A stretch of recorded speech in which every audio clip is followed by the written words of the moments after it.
Before we begin, I just wanted to say I'm sorry. I owe you an apology. In my last video, I spoke as if all of the UK is one school system, and that's a bit of a American abroad on the third day. So my apologies. I wanted to clarify what I meant. As an outsider, it looks as if it's the one system.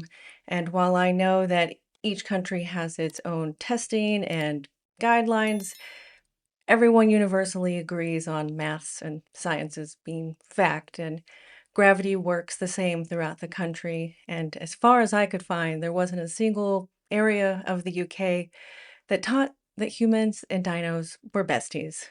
So from the outside, it looked like one. No! Not the mama! I'm new here. I still say the UK when I mean England, and I really should be getting that straight because as someone from Kentucky, I know how upset I get when someone thinks that I'm from Indiana. I'm not a Hoosier. But with that cleared up, today I thought we would take an adventure on the differences between the US and the UK when it comes to higher education. Buckle in because if you thought regular school was crazy in the US, you haven't seen anything. School system that's going to start making sure that first graders or even pre-Ks have A1 teaching. The root of all this confusion is philosophical. In the UK, higher education and university is treated as a public good, like healthcare and housing, those things that aren't basic human rights in the US. In the US, university is an investment. It's a bit like cryptocurrency, but far more volatile. But this philosophical difference explains everything that's different between the two countries when it comes to pricing, admissions, debt, and the way that Americans talk about their degree as if it's a mortgage to someone they accidentally married. In England, Wales, and Ireland, the system is comforting.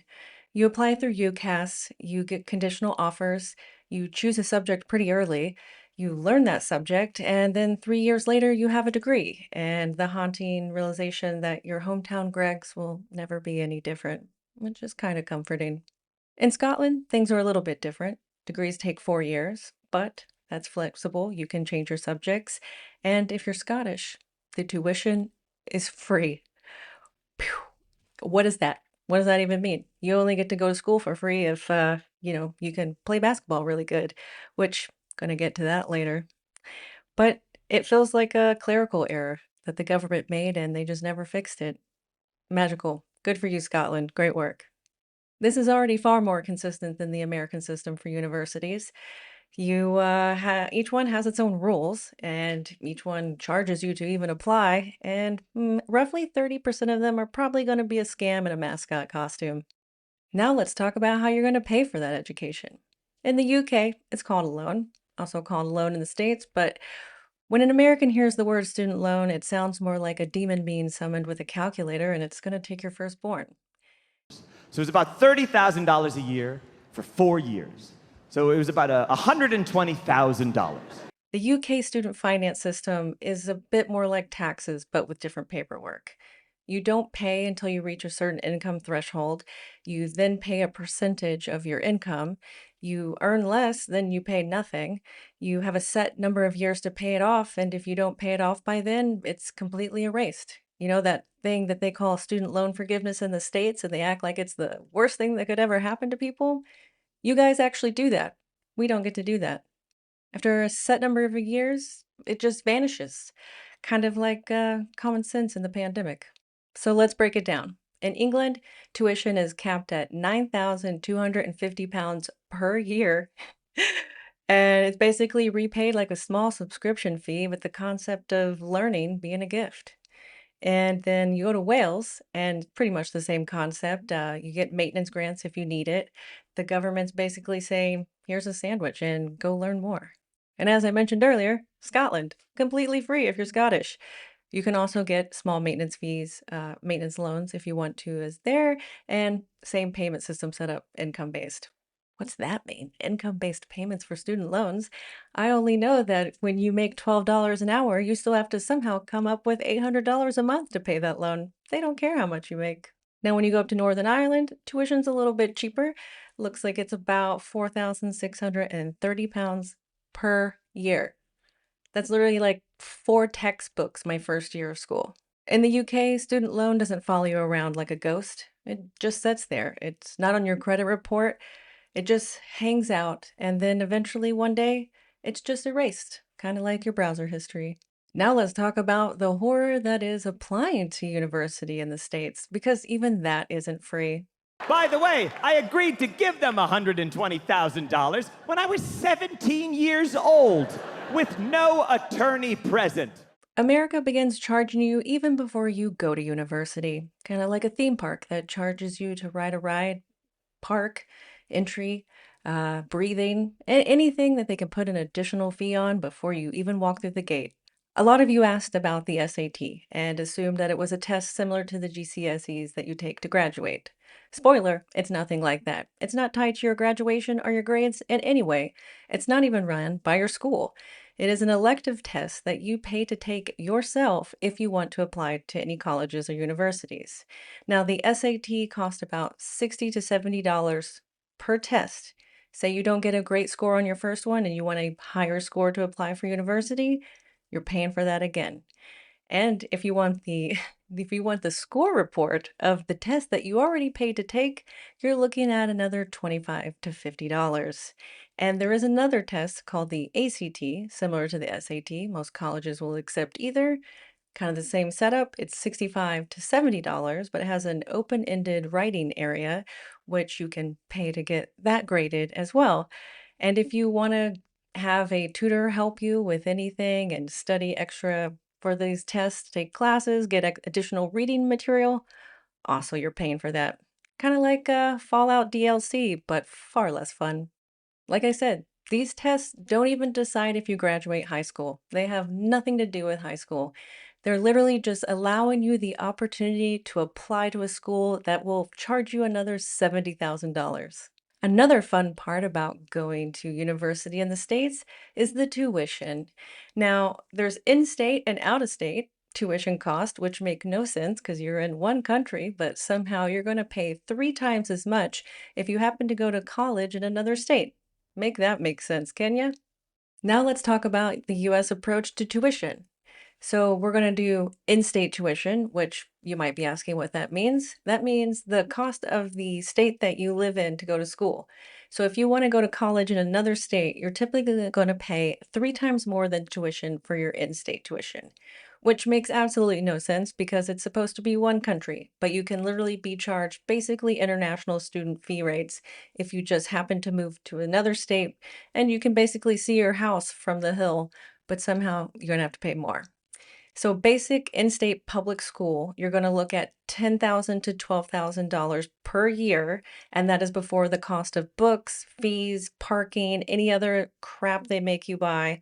And if you're looking at public out-of-state school, you're going to be spending anywhere from $25,000 to $35,000 per year. And again, all those additional fund fees. You could literally see your house and still have to pay this. And another little fun part that I had to deal with in my university my first year is some places require you to live on campus your first year, which is wild. And it makes sense for some people coming from out of state, but I had already secured my own apartment on my own and had a lease. So I had to petition to be able to get out of that, and I had to prove a bunch of stuff to show that I am an adult living on my own and I can't get out of my lease without paying more.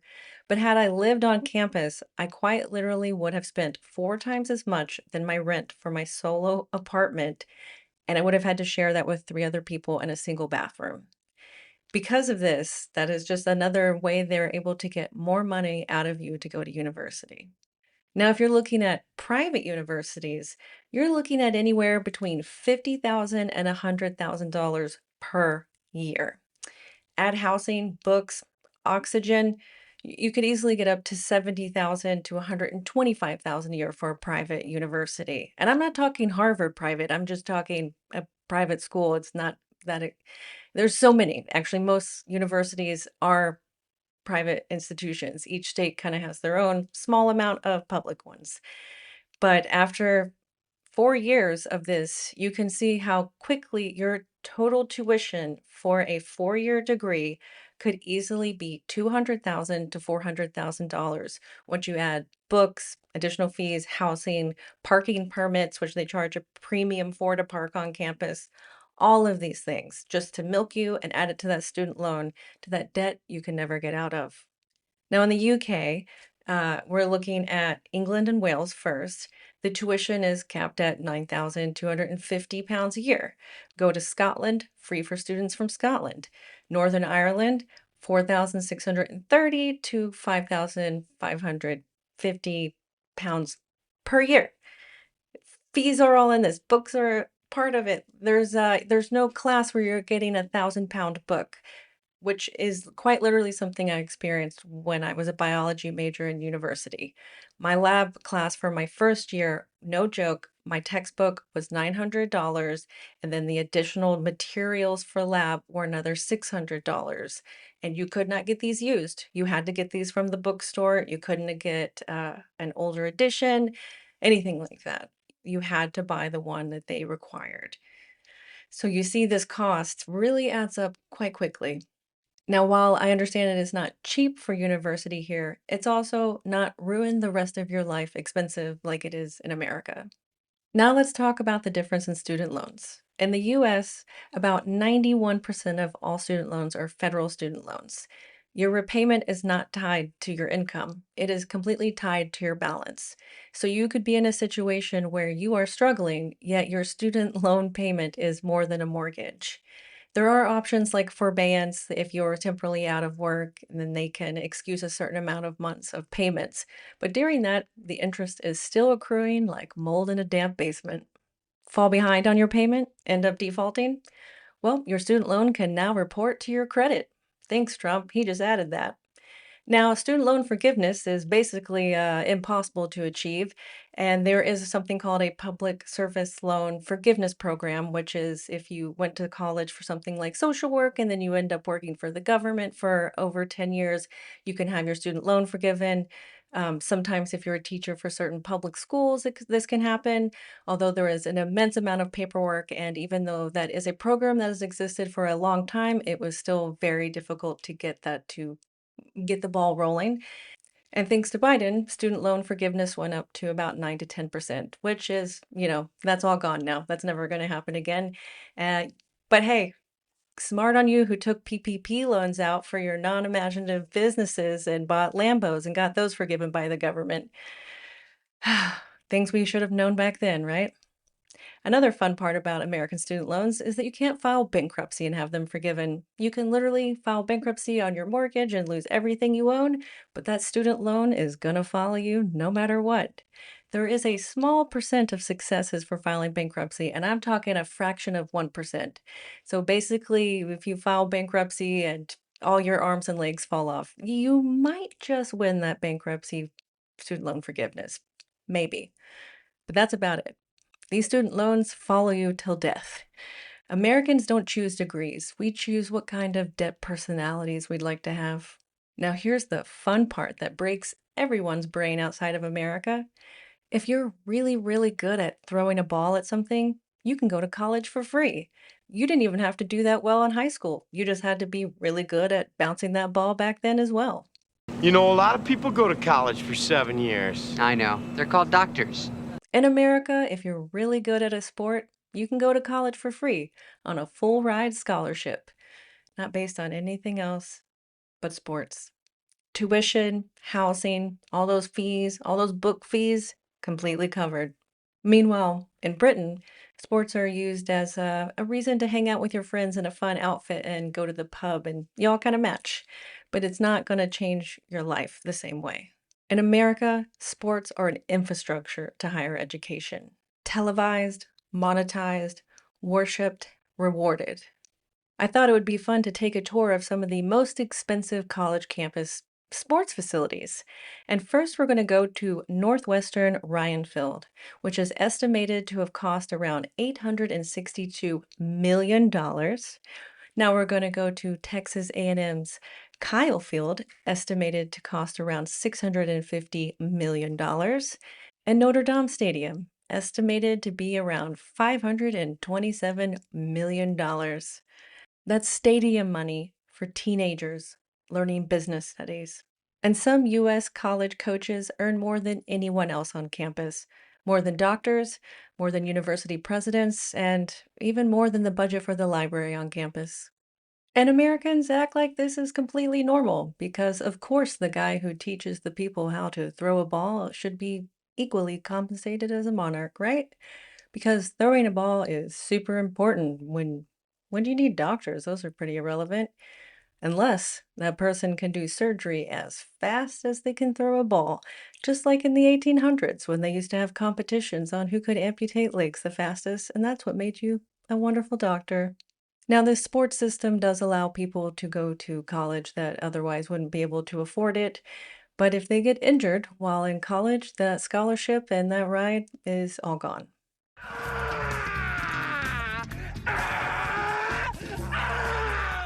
Is this a great system? Probably not, but that's the system they have. So that's it.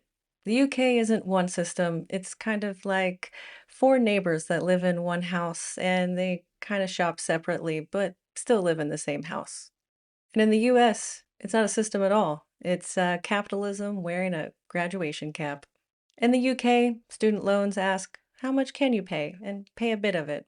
In the US, student loans ask, how much do you owe? Pay it all and forever. And crying cost extra. Both systems really reflect the nations they represent. The UK system is polite, eloquent, and legislated. The US system is chaotic, expensive, and occasionally on fire. But that is the difference in the two higher education systems between the US and the UK. Were you surprised to learn that the SATs actually have nothing to do with your graduation and that you actually have to pay to take that? And also pay to apply to colleges, and you never get that money back. Let me know in the comments below, what was the most shocking about this? And if you like this video, please like and subscribe and do that little hype thing. See you in the next one.